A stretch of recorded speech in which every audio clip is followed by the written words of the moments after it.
지난주까지 해서 우리는 바울 일행이 탄 배가 유라굴로라는 광풍을 만나 표류하게 되는 모습을 보았습니다. 도무지 그치지 않는 풍랑으로 인하여서 배에 탄 모든 사람들이 살 소망을 잃어가는 그런 지경이 되었죠. 하지만 한 사람, 하나님의 사람 바울이 그들 앞에 서게 되고 그들에게 하나님의 말씀을 전합니다. 아무도 다치지 않을 거라는, 모두가 구원을 받게 될 거라는 소망의 메시지를 전합니다. 물론 바울 일행을 제외한 그 배에 탄 모든 다른 사람들은 바울의 말을 쉽게 믿을 수가 없었습니다. 왜냐하면 여전히 바람은 거세게 불고 있었고 여전히 파도는 당장이라도 배를 뒤집어 놓을 듯 거칠게 일렁이고 있었기 때문에 그렇습니다.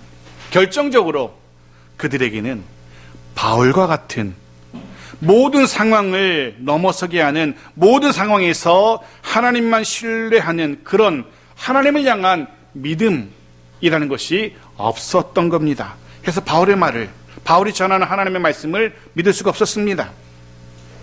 일이 어떻게 전개되는지, 정말 바울의 말대로 모든 사람들이 구원을 받게 될런지, 아니면 다른 사람들의 생각처럼 여전히 절망적인 상황이 이어지게 되는지 계속해서 상황을 지켜보도록 합니다. 27절입니다. 같이 읽죠. 시작. 14일째 되는 날 밤에 우리가 아드리아 바다에서 이리저리 쫓겨가다가 자정쯤 되어 사공들이 어느 육지에 가까워지는 줄을 짐작하고, 거센 광풍이 14일, 무려 2주 동안 쉬지 않고 이어지고 있었던 겁니다. 말 그대로 삶에 대한 기대가, 살 수 있을 거라는 소망이 1도 남지 않는 그런 상황이 연일 이어지고 있는 겁니다. 게다가 오늘 본문에 보니까 시간은 사방이 깜깜한 새까만 밤 시간입니다.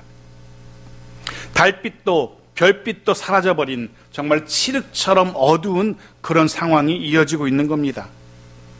어쩌면 이 모습은, 이 칠흑 같은 이 어둠은 배에 탄 사람들의 미래처럼 보이기도 합니다. 하지만 보십시오. 거센 바람과 파도에 속절없이 이리저리 밀려가던 배가 육지에 가까워지고 있습니다. 비록 사방이 어두운 까닭에 그 땅이 어떤 땅인지 분별은 되지 않았지만, 알 수는 없었지만, 적어도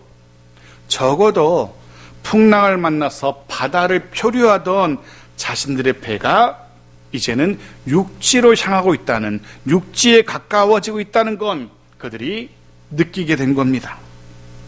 아무도 기대하지 않았던 일이, 아무도 소망을 품지 못했던 그 일이 실제로 일어나기 시작한 겁니다. 어쩌면 이제서야 바울의 그 말이 조금은 이해되기 시작했을지도 모르겠습니다. 보면 27절은 사공들이 자신들의 배가 육지에 가까워지는 줄 짐작했다라고 기록하고 있어요. 짐작했다. 아마도 배에 부딪히는 파도와 바람의 느낌으로 이제는 육지가 점점 가까워지는구나 하는 것을 느꼈을 겁니다. 오랜 항해를 통해서 터득한 그런 경험이었을 겁니다. 그리고 실제로 이 사공들의 짐작이 사실이었다는 것이 나중에 드러나게 되죠. 비록 짙은 어두움 때문에 눈으로는 분별할 수 없었지만 사공들은 오랜 경험으로 자신을 둘러싼, 자신들의 배를 둘러싼 파도와 바람의 변화를 통해서 육지가 가까워지고 있다는 사실을 알게 되었던 겁니다. 그런 자신의 몸으로 느끼는 그런 감각으로 분별합니다. 육지가 가까워지는구나. 이 사공들의 모습을 묵상하면서 문득 그런 생각을 해보았습니다. 사공들은 오랜 경험으로 자신의 몸에 부딪히는 그런 바람과 파도의 정도로 지금 자신들이 어디 정도 가고 있는지 알고 있는데요. 알 수 있었는데요. 그렇다면 우리들은 어떠해야 될까라는 그런 생각을 한번 해봤어요. 즉 이런 거죠. 성도로서 지금 우리가 살아가는 이 세대를 바라보면서 무슨 짐작을 하고 있는지, 짐작해야 하는지, 하나님의 자녀들로서 우리를 둘러싸고 세차게 몰아치는 이 바람과 풍랑을 대하면서 어떤 느낌을 가지고 살아가야 되는지, 무엇을 느끼며 살아가야 하는지 그런 생각을 한번 해보게 되었습니다. 마태복음 16장 2절과 3절에서 주님은 이렇게 말씀하셨습니다. 제가 읽어드릴게요. 예수께서 대답하여 이르시되 너희가 저녁에 하늘이 붉으면 날이 좋겠다 하고 아침에 하늘이 붉고 흐리면 오늘은 낮이 굳겠다 하나니 너희가 날씨는 분별할 줄 알면서 시대의 표적은 분별할 수 없느냐라고. 너희가 왜 이 시대에는 분별하지 못하느냐라고 주님이 책망하십니다. 그렇습니다. 주님은 오늘 우리에게 이 시대를 바라보면서 이 세대를 살아가면서 분별할 수 있어야 된다라고 우리에게 말씀하고 계신 겁니다. 이 세대가 어떤 세대인지 알 수 있어야 된다는 겁니다. 이 세대가 어디를 향해서 어디쯤 가고 있는지 우리는 짐작할 수 있어야 된다는 겁니다. 사랑하는 성도 여러분, 말씀에 안경을 쓰고 이 세대를 보아야 됩니다. 그래야 이 세대가 어떤 세대인지 어디쯤 가고 있는지 분별할 수 있어요. 그런 것과 똑같습니다. 우리 연약한 육신의 눈은 그저 밝음과 어두움 정도만 구별할 수 있죠. 하지만 프리즘이라는 또 다른 도구를 사용하면 이 빛은, 이 그저 환하다고 생각하는 이 빛은 무려 7가지의 색을 지니고 있다는 것을, 7가지의 무지개 빛을 가지고 있다는 것을 우리가 알 수 있죠.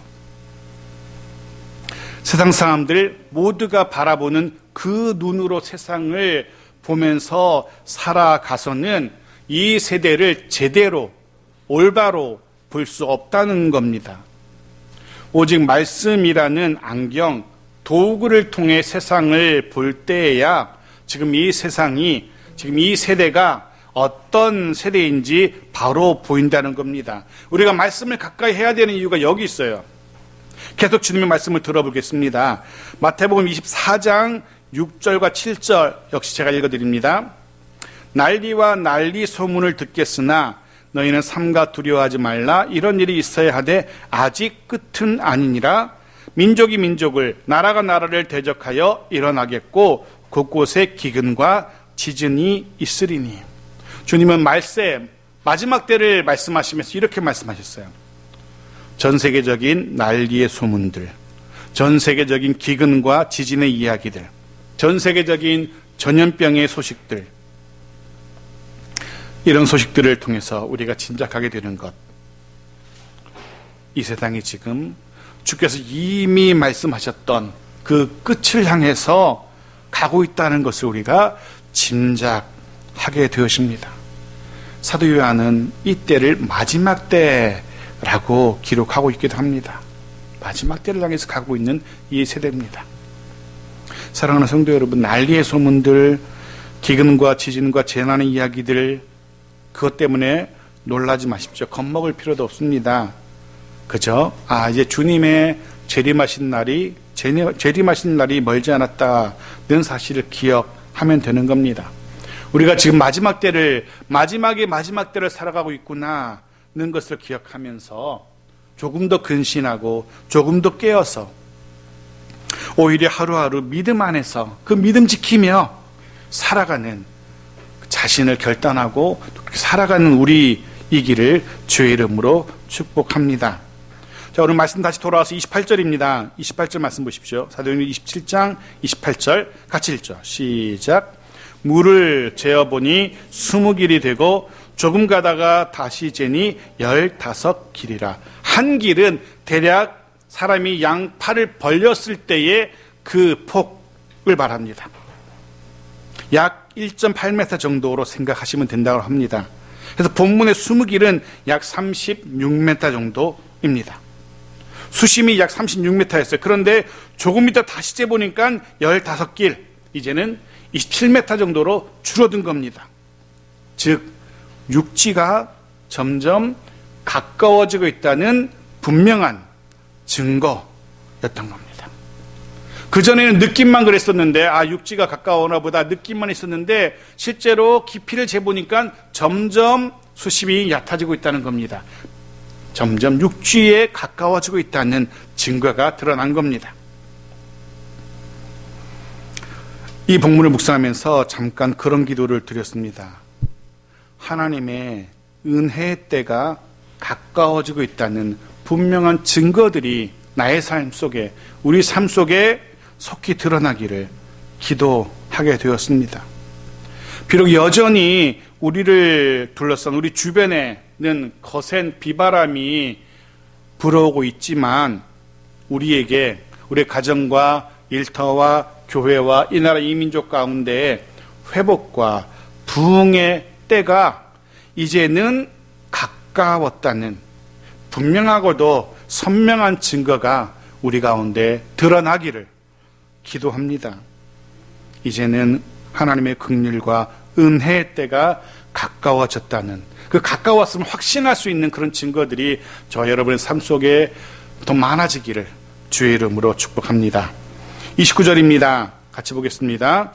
암초에 걸릴까 하여 고물로 단 넷치를 내리고 날이 새기를 고대하니라. 육지에 가까워짐에 따라서, 즉 수심이 얕아질 때에 조심해야 될 것이 있습니다. 바로 암초, 물속에 감추어진 숨겨진 바위 덩어리들입니다. 배에 구멍이 날 수도 있고요, 배가 깨어져서 가라앉을 수도 있습니다. 해서 섣불리 육지에 더 가까이 가지 못하고 배 뒤편 고물 그 부분에 닻을 내립니다. 그리고 날이 밝기를 기다립니다. 원래 닻은 배 앞쪽에 내린다라고 합니다. 오늘 본문에 보니까 뒤편 고물에 닻을 내려요. 이유는 바람이 뒤편에서 불어오기 때문에. 그래서 뒷부분을 고정하는 겁니다. 앞쪽에 고정하면 뒤에서 부는 바람 때문에 뒤에서부터 좌우로 크게 흔들리겠죠. 그러면 그 바람에, 그 파도에 배가 깨어질 수도 있기 때문에 불어오는 방향에 맞춰서 뒤에다가 닻을 내리고 배를 고정하고 있는 겁니다. 약간의 물리적인 지식만 있으면 이해가 되실 겁니다. 그죠? 그리고 30절입니다. 같이 읽죠. 시작. 사공들이 도망하고자 하여 이물에서 닻을 내리는 채하고 거룻배를 바다에 내려 놓으라. 사람들이 뒤에다가 이제 닻을 내리면서 배를 고정하고 있어요. 사공들 일부가 앞쪽, 이물 앞쪽에서 또 닻을 내리는 척 하면서 거룻배를 내려놓는 작은 소동이 은밀하게 일어납니다. 사공들 중 일부가 날이 밝기를 기다리지 않고 몰래 거룻배, 구명선이라 할 수 있죠. 그 구명선을 내리고 있는 겁니다. 자신들만 육지로 도망하려고 하고 있는 겁니다. 비록 육지에 가까이 다가오고는 있지만 또 날이 밝으면 모든 배의 사람들이 항해를 잘 조심해서 해서 육지에 갈 수도 있겠지만 객관적으로 볼 때 이 밤에, 이 어둠이 가시기 전에 어떤 일이 어떻게 일어날지 장담할 수 없는 시간인 겁니다. 언제 또 거센 바람이 불어올지, 언제 드높은 파도가 몰아칠지, 그래서 언제 배가 깨어지고 자기들이 죽게 될지 안심할 수 없는 그 밤인 거죠. 해서 여전히 생명을 보장할 수 없는 이 위험한 상황이 있느니 일부는 자신들만이라도 살아야겠다는 생각을 하게 된 거죠. 그래서 구명선을 띄우고 1분 1초라도 위태로운 지경을 벗어나서 빨리 육지로 도망가려고 했던 겁니다. 그들의 다급함이 이해가 되긴 합니다. 살고자 하는 그들의 간절함으로 인해서 일어난 그런 일이었습니다. 생각해 보십시오. 이미 바울이 아무도 다치지 않을 거라고, 아무도 생명을 잃지 않을 거라고 그토록 단호하게 거듭거듭 배 사람들을 설득한 바가 있어요. 그 실제로 바울의 말대로 육지가 가까워지고도 있어요. 그런데 이들 사공들은 바울의 말을 더 이상 신뢰하지 않았던 겁니다. 게다가 이들이 자신들만을 위해서 이 사용해라 했더니 거룻배는 만일의 사태를 대비한 말 그대로 최후의 수단으로 남겨두어야 할 모두의 생명선입니다. 그런 소중한 배를 자신들만을 위해서 사용하라고 하는 겁니다. 말 그대로 공동체 의식이라고는 1도 없는 그런 이기적인 모습의 사공들인 겁니다. 자신들만 살면 된다는, 나만 살면 된다는 이기적인 모습. 하긴 이 배에 오른 사람들이 누구인지, 배에 오른 사람들의 조합을 생각해 보면 이해가 되긴 돼요. 배에 있는 사람들 누굽니까? 먼저 사공들이 있죠. 선원들이 있죠. 그리고 백부장을 중심으로 한 군인들이 있죠. 그리고 그들이 붙들고 있는 죄수가 있고요. 그리고 바울의 일행들 있습니다. 이들 생각해 보십시오.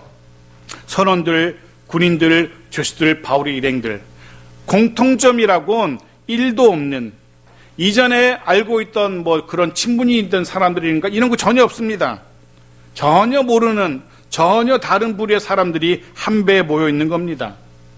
서로에게 배려라든가 이해라든가 양보라든가 이런 것을 기대할 수 없는 그런 이들이었다는 겁니다.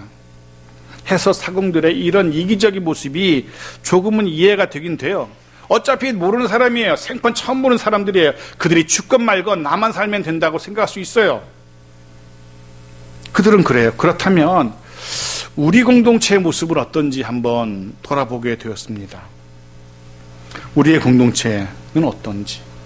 우리는 같은 하나님을 예배하는 공동체죠. 그런 공통점이 있습니다. 우리의 공동체는, 우리 교회는 같은 예수 그리스도를, 한 분 예수님을 주로 섬기는 공동체입니다. 우리는 같은 성령님의 인도하심을 따라 살아가고 있는 그런 우리들입니다. 그렇다면 우리의 공동체 안에는 바울이 탐배와 같은 이런 이기적인 모습은 없어야 정상이죠. 그렇다면 우리의 공동체는 함께 웃고 함께 울고 하는 그런 공동체이어야 할 겁니다.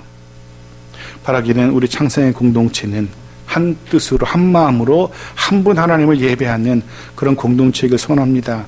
마음으로부터 서로를 위해서 기도하고 축복하면서 같이 하나님의 나라를 향해서 항해를 계속하는, 영적 항해를 계속하는 그런 우리 모두이기를, 우리 공동체이기를 간절히 소원하며 축복합니다.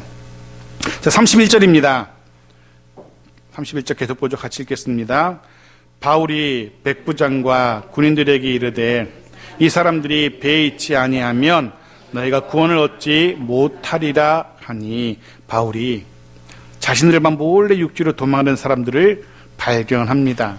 그리고 곧장 자신을 그래도 조금이라도 믿어주는 백부장에게 다시금 구원의 방법을 확인시켜줘요. 이 사람들, 이들 사공들 모두가 배에 있어야 한다는 겁니다. 아마도 이후 로마를 향해서 항해를 계속할 때에 이들 사공들이 반드시 필요했기 때문일 겁니다. 혹 이들이 자신들만 살겠다고 배를 벗어났다가 목숨을 잃게 되면 이후의 사람들은 목숨을 건진다 할지라도 더 항해를 할 수 있는 선원들이 없잖아요. 로마로의 항해가 더더욱 힘들어지게 될 겁니다. 그래서 이들은 다 배에 있어야 된다라고 이야기해요. 그런데 오늘 본문 잘 보시면 이렇게 바울이 말합니다. 사공들이 배에 있지 않으면 너희가 구원을 얻지 못하리라. 우리가 구원을 얻지 못하리라가 아닙니다. 사공들이 배에 있지 않으면 너희가 구원을 받지 못하리라. 이 말 속에는 우리는 상관없다는 거예요. 바울을 중심으로 하는 우리 바울의 일행들은 어쨌든 무조건 구원을 얻게 될 거라는 바울의 확신이 있습니다. 하지만 너희는, 우리를 제외한 너희는 상황이 다르다는 거죠. 너희는 살 수 없다는 겁니다. 우리는 살겠지만. 생각해 보시죠. 왜 이런 차이가 생긴 걸까? 다 같이 같은 한 배에 타고 있는 사람들입니다. 만일 누군가 목숨을 건지지 못한다면 다른 사람들도 건지지 못하는 게 정상이죠. 흔히 말하는 운명 공동체잖아요. 같은 배 타고 있잖아요. 선원들이 목숨을 잃으면 바울과 그 일행도 구원을 얻지 못하는 게 정상적입니다. 하지만 바울은 분명히 선언해요. 너희가 구원을 얻지 못할 것이라. 너희가. 이유는 비록 같은 배에 탄 사람들이지만, 비록 모두가 같은 풍랑으로 위험한 상황에 놓였지만 바울과 바울 일행은 하나님이 함께 하시기 때문입니다. 바울과 그리고 바울의 일행은 여전히 하나님을 신뢰하고 있었기 때문입니다. 완벽하게 동일한 조건에 놓여 있지만, 완벽하게 동일한 상황에 놓여 있지만 바울만큼은 그 속에서도, 그 상황 속에서도 하나님의 일하심을 신뢰하고 있었던 겁니다. 바울만큼은 그 속에서도 하나님의 구원을 의심하지 않았던 겁니다. 차이점은 다 그 하나입니다. 상황도 똑같고 형편도 똑같고 놓여 있는 것도 똑같고, 다른 거 하나는 하나님을 향한 신뢰, 그 하나만 차이가 있을 뿐입니다. 하나님을 여전히 신뢰하는 바울과 바울의 일행들, 하나님은 그들을 끝까지 무한 책임지실 겁니다. 어떤 방법을 동원해서라도 분명 지키시고 구원하실 겁니다. 우리는 이미 성경을 통해서 알고 있습니다. 하나님께서 어떻게 이스라엘을 돕고 그리고 지키셨는지, 홍해를 가르쳤던 하나님이십니다. 불말과 불병거라는 말도 되지 않는 방법으로 하나님의 사람을 지키셨던 하나님이십니다. 요나를 기억하실 겁니다. 큰 물고기를 예비하셔서 그를 건지신 하나님이십니다. 우리는 상상도 할 수 없었던 그런 방법으로 하나님의 백성을 지키시고 도우신 하나님이심을 바울의 일행은 의심하지 않았던 겁니다. 해서 바울은 자신 있게 선포했던 겁니다. 너희가 구원을 얻지 못할 것이라고. 사랑하는 성도 여러분, 어떤 때라도 하나님의 일하심, 하나님의 방법을, 하나님의 도우심을 의심하지 마십시오. 하나님을 신뢰하십시오. 이게 믿음의 사람의 모습입니다. 하나님을 신뢰하는 사람과 그렇지 않은 사람의 구별은 어쩌면 이런 풍랑의 때에 또 확연하게 드러나는 것 같습니다. 성도 여러분, 언제나 어떤 상황에서도 모든 사람들이 절망을 이야기하는 그 순간에도 분명 도우실, 기가 막힐 방법으로, 생각지도 못한 방법으로 도우실 하나님을 신뢰하기에, 하나님 함께 하심을, 하나님의 일하심을 의심치 않기에 어떤 상황에서도 소망을 품을 수 있고, 어떤 상황에서도 감사의 고백을 드릴 수 있는 우리 모두이기를 주의 이름 축복합니다. 자, 마지막 32절입니다. 32절 읽고 말씀을 정리하려고 합니다. 같이 읽겠습니다. 시작. 이에 군인들이 거룻줄을 끊어 떼어 버리니라. 바울의 말을 신뢰한 백부장의 결단으로 군인들이 도망하려던 사공들을 막아서고, 그들이 타고 도망하려던 거룻배의 줄을 끊어서 바다에 흘려 보냅니다. 생각해 보십시오. 저는 조금 전에 이 거룻배는, 이 생명선 구조선은 마지막 최후의 수단, 마지막 때에 꼭 필요한 생명선이라고 말씀을 드렸습니다. 게다가 이 거룻배는 큰 배가 육지에 상륙할 수 없을 때에는 그 작은 생명선으로 배의 사람들 육지로 여러 번 왕복하면서 배로 옮겨야 되는 마지막 수단인 거죠. 그런 배를 묶어두었던 줄을 끊어버린 겁니다. 그래서 그런 생각을, 그런 묵상을 해봅니다. 어쩌면 우리가 이전에 생명의 줄, 생명선이라고 생각하던, 하지만 한 번도 우리의 생명을 책임지지 못했던 그 줄, 여전히 내가 생명의 주라고 믿고 있던 그 줄, 끊어야 할 때가 있다는 생각을 해봅니다. 그래야, 그 줄을 끊어야 정말 우리를 구원할 수 있는, 정말 우리를 살릴 수 있는 생명의 줄, 하나님이 내려주신 그 생명의 줄이 보이지 않을까라는 그런 생각을 해봅니다.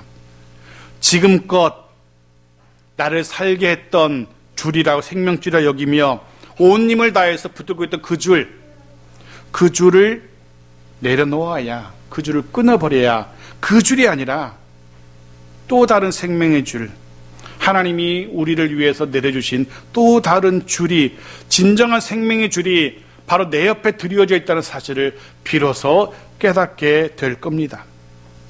사랑하는 성도 여러분, 때로 내가 꼭 붙들고 있는, 정말 죽을 힘을 다해서 붙들고 있는 그 줄, 이제는 제발 놓으라고, 끊으라고 말씀하시는 하나님의 음성이 이해되지 않을 수도 있습니다. 그 줄을 내려놓으면, 그 줄을 놓으면, 그 줄을 끊으면 정말로 큰 일이 생길 것 같은 그런 생각이 들기도 합니다. 사람과 연결된 줄, 돈과 연결된 줄, 명예와 연결된 줄, 권력과 연결된 줄, 이런 것들이 우리를 살게 하는 생명의 줄이라 생각하며 그걸 꼭 붙들고들 있습니다. 그건 놓으면 정말로 큰 난리가 날 것 같은 생각이 듭니다. 그래서 그 줄을 죽어라 붙들고 살아갑니다. 하지만 아무리 그 줄 죽어라 붙들어봤자 아무 소용이 없다는 것 우리가 알아야 됩니다.